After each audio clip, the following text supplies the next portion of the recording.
Shalom Bapak Ibu Saudara sekalian, pada saat ini kita akan bersama-sama membaca dan merenungkan firman Tuhan. Namun sebelumnya itu mari kita berdoa. Bapa di surga, pada saat ini kami segenap umat-Mu telah siap untuk membaca dan merenungkan firman-Mu. Urapilah kami sehingga kami boleh semakin mengerti, semakin dikuatkan oleh firman-Mu ini Tuhan dalam menjalani kehidupan kami. Terima kasih Tuhan, terima kasih Bapa, urapi hamba-Mu yang akan menyampaikan firman ini sehingga boleh dimampukan menyampaikan firman seturut dengan kehendak Bapa di surga. Ini doa kami Tuhan, berbicaralah kepada kami sebab kami telah siap untuk mendengarkan firman-Mu. Di dalam nama Tuhan Yesus kami berdoa, amin. Baik Bapak Ibu, pada kesempatan kali ini kita akan bersama-sama belajar firman Tuhan yang telah saya persiapkan dari kitab 2 Yohanes, kitab 2 Yohanes pasal 1 ayat 7 sampai ayat 11. Bapak Ibu memperhatikan dan saya akan membacakannya. Firman Tuhan berbunyi demikian, sebab banyak penyesat telah muncul dan pergi ke seluruh dunia, yang tidak mengaku bahwa Yesus Kristus telah datang sebagai manusia. Itu adalah si penyesat dan antikristus. Waspadalah supaya kamu jangan kehilangan apa yang telah kami kerjakan itu, tetapi supaya kamu mendapat upahmu sepenuhnya. Setiap orang yang tidak tinggal di dalam ajaran Kristus, tetapi yang melangkah keluar dari situ, tidak memiliki Allah. Barang siapa tinggal di dalam ajaran itu, ia memiliki bapa maupun anak. Jikalau seorang datang kepadamu dan ia tidak membawa ajaran ini, janganlah kamu menerima dia di dalam rumahmu dan janganlah memberi salam kepadanya. Sebab barang siapa memberi salam kepadanya, ia mendapat bagian dalam perbuatannya yang jahat. Amin atas firman Tuhan.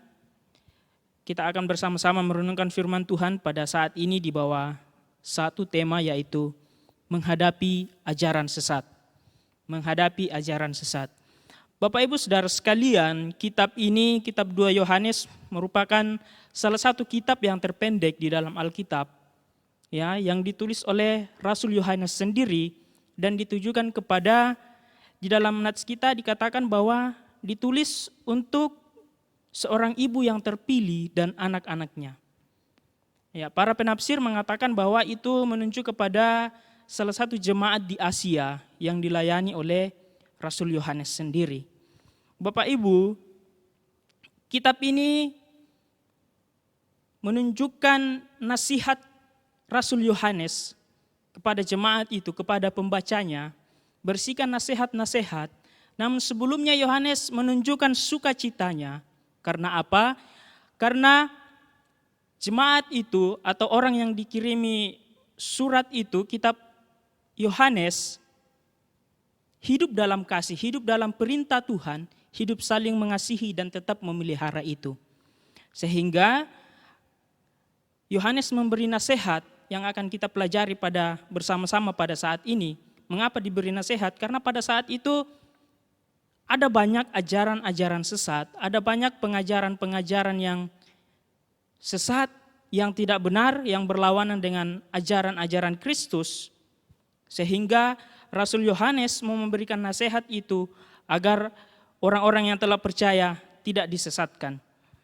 Bapak Ibu, kondisi sekarang ini sangat berpotensi di mana kita sedang ada di dalam sebuah kondisi yang sangat tidak baik, di mana orang banyak membutuhkan pengharapan-pengharapan. Dan banyak juga orang yang berpengharapan, dan banyak di antara nabi-nabi palsu yang mengambil kesempatan ini untuk menyesatkan banyak orang. Penyesat-penyesat itu menggunakan dunia ini dengan berbagai macam kenikmatannya untuk memuaskan nafsu dan keinginan daging setiap manusia untuk menyesatkannya. Tapi pada saat ini kita akan belajar beberapa nasihat dari Rasul Yohanes dalam menghadapi ajaran sesat. Nasihat yang pertama ialah mengenali penyesat atau antikristus. dalam ayat yang ke-7.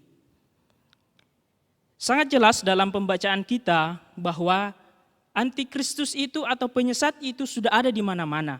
Dalam nats kita dikatakan bahwa sebab banyak penyesat telah muncul dan pergi ke seluruh dunia. Artinya penyesat itu sudah ada di mana-mana. Bapak Ibu Saudara sekalian, kata penyesat dalam nats kita pada hari ini itu berasal dari kata Yunani planoi yang berarti penyesat, penipu, atau seseorang yang penuh dengan kebohongan. Penyesat dalam nats ini itu tidak mengakui kemanusiaan Yesus. Tidak mengakui kemanusiaan Yesus. Ya, dalam nats kita dikatakan bahwa yang tidak mengaku bahwa Yesus Kristus telah datang sebagai manusia itu adalah penyesat dan antikristus. Bapak Ibu Saudara sekalian, penyesat ini melakukan berbagai macam cara, berbagai macam aksi untuk menggoyahkan iman percaya kita kepada Tuhan. Yesus ketika dicobai di padang gurun, salah satu pencobaan yang digunakan iblis ialah dengan memperlihatkan dunia dengan segala kemegahannya, dengan segala kerajaannya, ditawarkan kepada Yesus. Tapi dengan satu syarat ialah Yesus harus menyembah kepada iblis. Artinya, Bapak Ibu Saudara, iblis, antikristus, menggunakan dunia ini, menggunakan kehebatan dunia, kemegahan dunia, untuk menggoyahkan iman percaya setiap orang Kristen. Penyesat ini menggoyahkan iman Kristen, bahkan menghilangkan, bahkan membuat kita setiap orang percaya bisa hilang dari hadapan Allah dan bahkan menyangkali iman percaya kita. Mesias adalah pengharapan kita, tapi dia memiliki musuh, yaitu antikristus. Antikristus berusaha agar kita orang-orang yang sudah percaya kepada Mesias, kepada Yesus, membuat iman kita menjadi goyah dan kita meninggalkan Allah, bahkan kita memberontak melawan Allah. Oleh karena itu, penyesat ada di mana-mana, sehingga Yohanes memberikan nasihatnya yang kedua, yaitu waspada agar tidak terpengaruh. Waspada agar tidak terpengaruh. Pada ayat 8 dan ayat ke-9.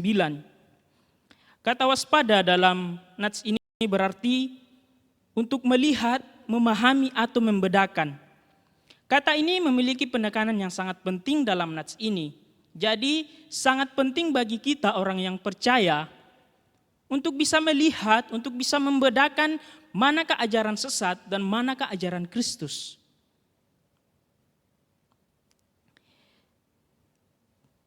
Kata ini juga terdapat dalam nats kita ialah kata kehilangan. Ketika kita tidak waspada, ada kata kehilangan.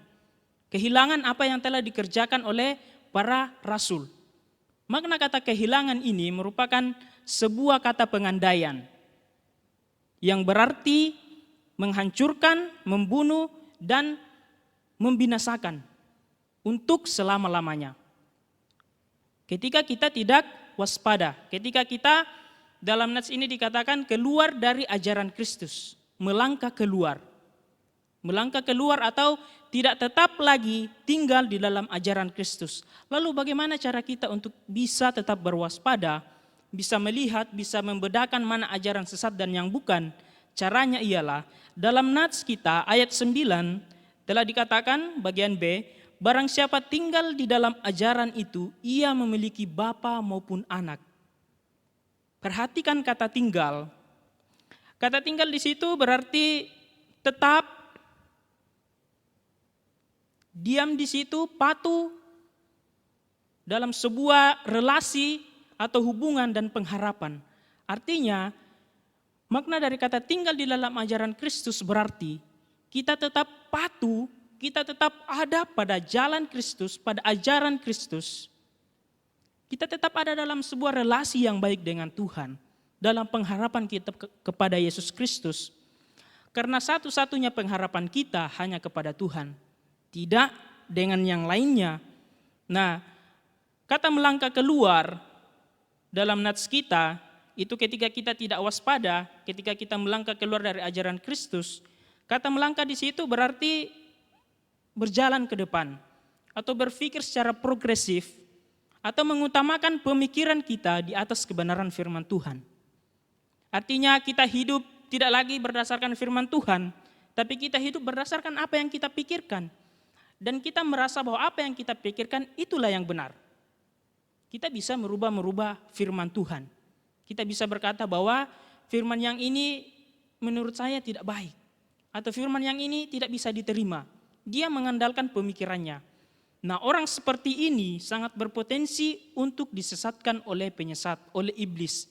Karena iblis, antikristus, sangat pintar memutarbalikkan fakta, memutarbalikkan kebenaran firman Tuhan. Sehingga orang-orang yang berpikiran seperti itu, yang menganggap pikirannya lebih tinggi daripada kebenaran firman Tuhan, mereka sangat berpotensi untuk disesatkan. Dan kehilangan keselamatannya itu. Kehilangan apa yang telah dikerjakan oleh para rasul sebelumnya. Apa yang dikerjakan?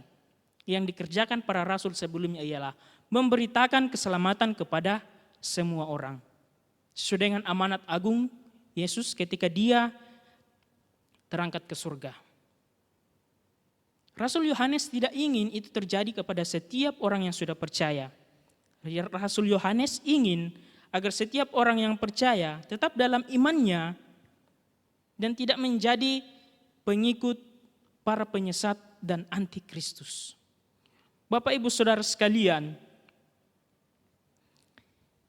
ketika kita telah mengetahui bagaimana itu antikristus, kita mewaspadainya dengan cara tetap ada di dalam ajaran Kristus, patuh di dalam ajaran Kristus, relasi kita baik dengan berpengharapan kepada Tuhan. Maka nasihat terakhir yang diberikan oleh Rasul Yohanes ialah tolak ajaran sesat itu. Dalam ayat 10 sampai ayat 11. Dalam ayat ini Rasul Yohanes menggunakan kata seorang untuk menunjuk kepada penyesat itu. Bapak Ibu, seorang di sini itu merupakan kata ganti yang artinya tidak terbatas. Artinya tidak mengarah kepada satu arti saja, tetapi sangat luas. Hal ini bisa menunjuk kepada seseorang, hal ini bisa menunjuk kepada objek, hal ini juga bisa menunjuk kepada kondisi, situasi yang ada di sekitar kita. Yang berpotensi untuk mempengaruhi kita, yang berpotensi untuk menyesatkan iman percaya kita, sehingga kita hilang dari hadapan Tuhan. Hal ini yang perlu kita tolak. Dalam nats kita ada dua penolakan yang disampaikan oleh Rasul Yohanes. Penolakan yang pertama ialah, janganlah kamu menerima dia di dalam rumahmu. Janganlah menerima dia di dalam rumahmu. Janganlah menerima seorang itu. Janganlah menerima penyesat itu di dalam rumahmu. Menerima artinya kita membiarkan, ya, kita membiarkan penyesat itu atau hal-hal yang menyesatkan itu, atau malah kita yang mengambilnya, malah kita yang menjerumuskan diri kita ke dalam, ya, ke dalam rumahmu.